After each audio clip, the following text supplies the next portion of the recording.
కేంద్రంలో త్వరలో ఇండియా కూటమి పాలన. బెంగాల్ సీఎం మమతా బెనర్జీ కోల్కతా కేంద్రంలో సమీప భవిష్యత్తులో ఇండియా కూటమి పాలన చూస్తామంటూ పశ్చిమ బెంగాల్ ముఖ్యమంత్రి మమతా బెనర్జీ ఆసక్తికరమైన వ్యాఖ్యలు చేశారు.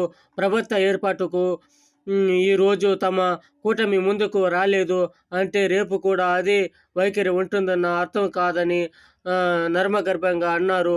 కేంద్రంలో కొత్త ప్రభుత్వం ప్రమాణ స్వీకార కార్యక్రమానికి హాజరు కాబోతుందని స్పష్టం చేశారు.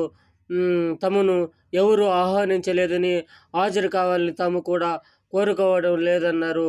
టీఎంసీ ఎంపీ సీనియర్ నేతలతో శనివారం ఇక్కడ జరిగిన సమావేశాల అనంతరం మమతా మీడియాతో మాట్లాడారు. టీఎంసీ పనిచేస్తూ ఈ విధంగా శూర్పణఖ కూడా ఓటు వేస్తూ ఉంటారు. భారతదేశాన్ని నాశనం చేసే వాళ్ళు కూడా ఇటువంటి వాళ్ళు కూడా ఓటు వేస్తూ ఉంటారు.